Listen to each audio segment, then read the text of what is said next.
Witam Was, kochani, serdecznie w kolejnym filmie na moim kanale. Z tej strony Marta i zapraszam Was na takie zestawienie zapachów nieudanych, zakupów nieudanych. To były zakupy w ciemno.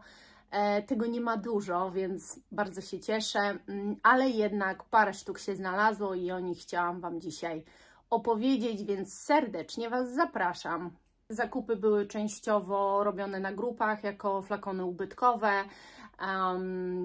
no ale też było coś kupione jako pełne flakony za sporą dosyć kasę i też nie jestem do końca zadowolona. Zaraz Wam powiem, o co chodzi.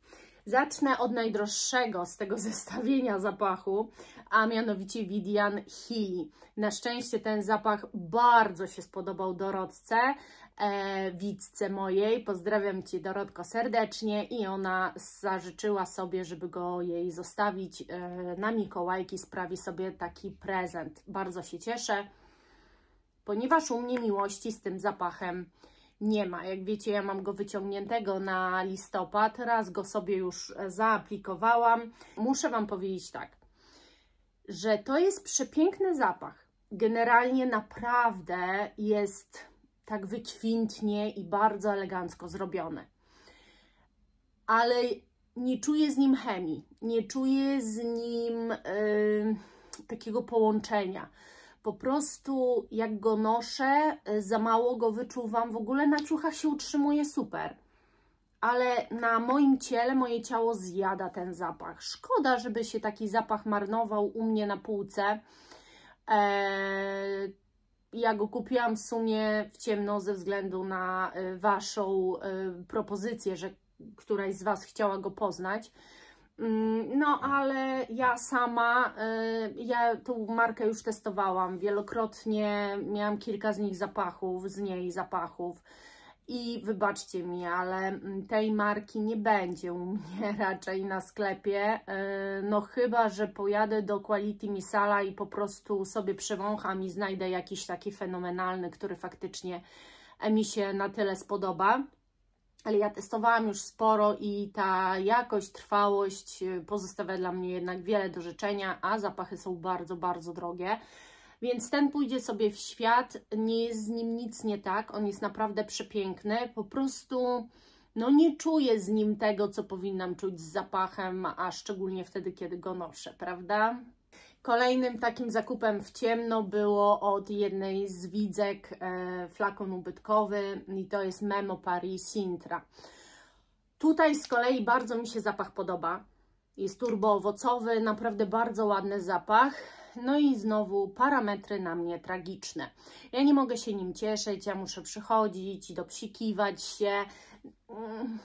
To ja nie lubię czegoś takiego, wiecie, po prostu, to znaczy ja się mogę dopsikać po 5 godzinach, przyjść i sobie się dopsikać, to też nie robię z tego afery, no bo przecież ja i tak pracuję w domu, więc mogę w każdej chwili się dopsikać. To jest taki dla mnie zapach dobry, który jak zakładam, to wiem, że za 3 godziny mogę już testować w ogóle zapachy, bo ja mam taką metodę, że testuję zapachy, jak przestaję już tak mocniej czuć, albo nawet jak bardzo mocno czuję, no to wtedy na nadgarstkach testuję, ale lubię testować zapachy wtedy, kiedy mam na sobie zapach, który nie projektuje, no i nie trwa calusieńki dzień. Mało mam takich zapachów w sumie, ale kilka się znajdzie i w tym ten. Z tym, że no tu nie ma po prostu miłości. Ja myślę, że on nawet jest trwały, tylko że pewnie na kimś innym. Może moja skóra to zjada, bo generalnie na ubraniach jest wyczuwalny. Nie czuję z tym zapachem connection, więc myślę, że skoro Wam mówię w ogóle o takich zapachach, z którymi nie do końca tutaj wyszło mi, to prawdopodobnie one po prostu pójdą na sprzedaż dalej, pewnie na sklepie w zakładce flakony ubytkowe. Następny flakon ubytkowy, jaki kupiłam, to jest Astrophilin Stella. To tutaj nie mam za dużo tego zapachu. I to jest tak, ja kocham tę markę, uwielbiam ją wręcz, natomiast ten zapach jest przepiękny, żeby była jasność. Naprawdę, to jest słodka wanilia połączona z czymś takim kwiatowym, delikatnym, momentami gdzieś jakby nawet cukierkowa, pudrowa zdecydowanie kompozycja. Natomiast jak się już ułoży i już tak ma ten swój zapach, to jest to bardzo mocno pudrowo-kobieca propozycja, troszkę w podobie do Mon Guerlain, z tym, że muszę przyznać, że Mon Guerlain to moje projekcje i parametry trwałości, a tu się właśnie doczepiam do tych parametrów, bo zapach jest naprawdę drogi i uważam, że no, te parametry powinny zachwycać, powinny odurzać wręcz nas. To powinno być, wiecie, nie musi mnie projekcją odurzać, bo są tak zapachy skonstruowane, które po prostu mają być eleganckie, ale musi być turbotrwałe. On niestety nie...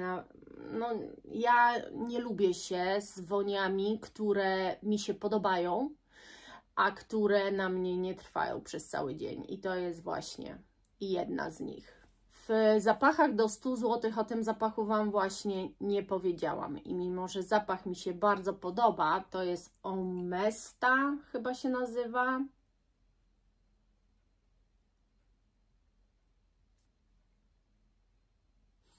To jest bodajże marka Omesta, nie pamiętam nigdy. Nazwy marki nie ma na opakowaniu, a zapach to jest Code of Silence Gold Edition. To jest zapach, który jest bardzo ładny.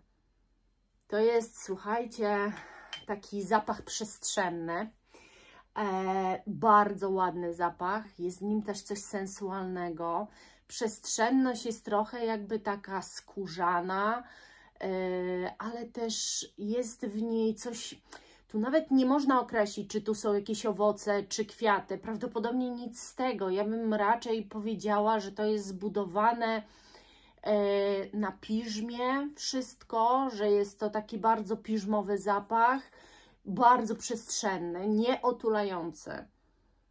No jest coś takiego bardzo intrygującego w tym zapachu, ale nie wiem dlaczego moja skóra go zżera. Po prostu centralnie je ten zapach.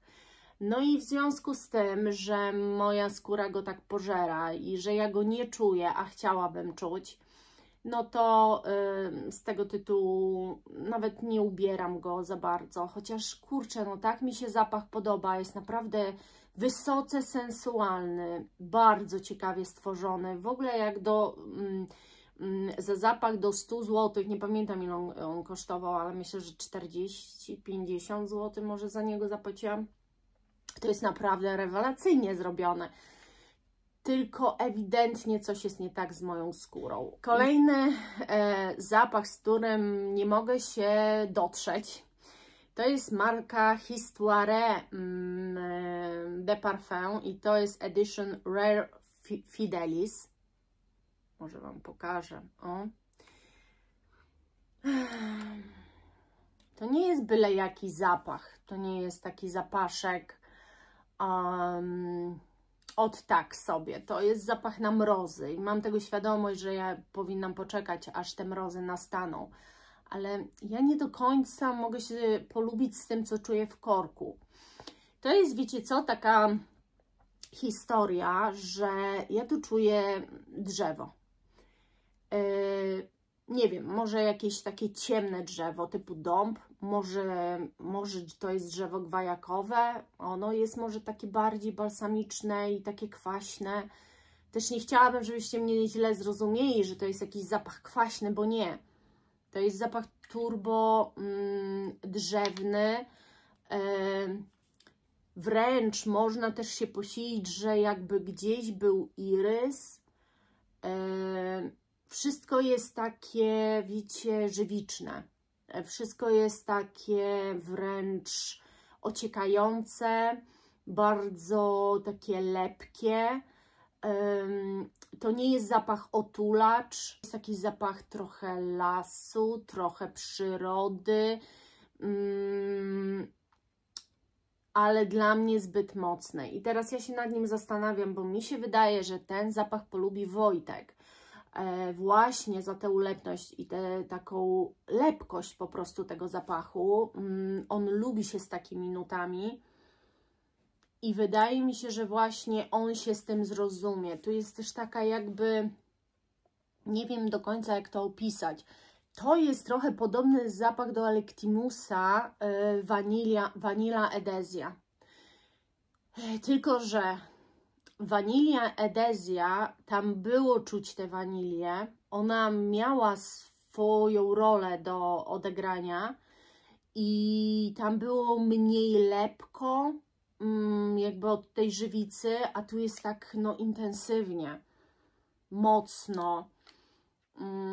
I jakoś ja nie mogę się z tym zapachem, ja lubię takie zapachy, ale lubię, kiedy one są przełamane, na przykład jakąś aromatycznością, albo jakimś, czy cytrusowością, czy może większą słodyczą.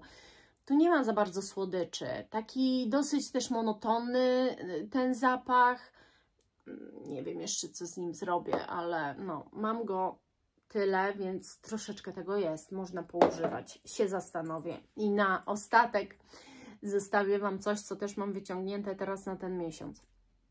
Jeszcze jego nie użyłam, ale już wiem. Ja to wiem tak naprawdę od początku, kiedy kupiłam. Chodzi o The Marchand of Venice Arabesque. Dlaczego ja żałuję, że kupiłam ten zapach? Ano, śpieszę Wam powiedzieć. To jest taki dziwny żal, ponieważ ten żal wynika tylko i wyłącznie z jednej rzeczy. Zapach mi się bardzo podoba, ja lubię gourmandowość, którą zapodaje The Marchand of Venice, dlatego że to jest niby taka forma Baby Cata i tak dalej, to są te rejony. Natomiast to zawsze jest tak luksusowo i tak bardzo elegancko zrobione. Ale Arabesque jest bardzo podobny do Vinegia 21, który mam i który pierwszy kupiłam. A w tamtym zapachu jest o tyle ciekawiej, że tam jest coś jakby delikatnie kadzidlanego, takiego przełamującego gourmandowość. Tam się trochę więcej dzieje w Vinegii niż tu. Tu jest zdecydowanie słodziej, bardziej czekoladowo. No i w związku z tym po prostu nie widzę za bardzo sensu posiadania tych dwóch zapachów w mojej kolekcji. Ja myślę, że ja ten zapach też wystawię i po prostu pójdzie dalej. On jest praktycznie pełny, bez 3 psików. Mam nawet do niego opakowanie.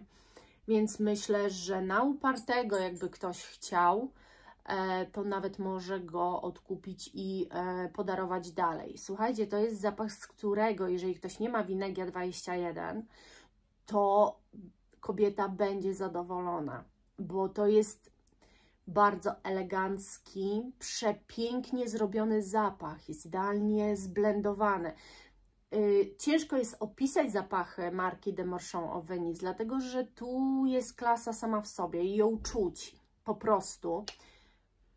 No to jest przepiękny zapach, tylko ja nie potrzebuję 2 takich zapachów, a Vinegia ma ten jeszcze punch taki delikatnie kadzidlany, co mi bardzo odpowiada, więc ja myślę właśnie, że to pójdzie dalej, ale zapach jako zapach jest przepiękny.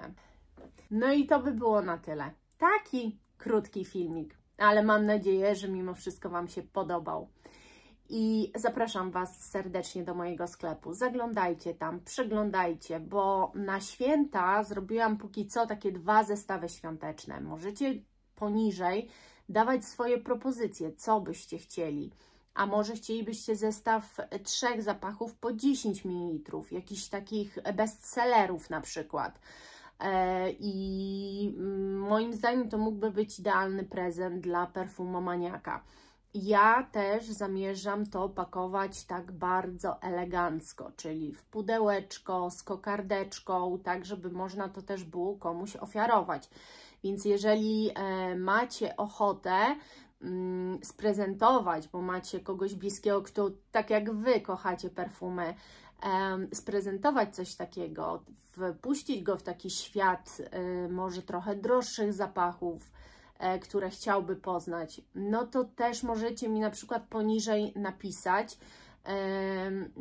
albo na przykład inaczej możemy zrobić, że w mailu, właśnie w mailu ze sklepu, mail zawsze macie ten sklepowy podany w opisie, możecie mi napisać, co może tę osobę interesować i jaki zestaw byście chcieli, może tak będzie łatwiej i wtedy Wam skomponuję taki, jaki byście chcieli, wycenię, jeżeli cena Wam będzie pasowała, to po prostu taki prezent komuś stworzymy. Także koniecznie podzielcie się swoimi myślami, że tak powiem, ze mną, a ja za dzisiaj serdecznie Wam dziękuję i do następnego, kochani, buzieczki, pa pa!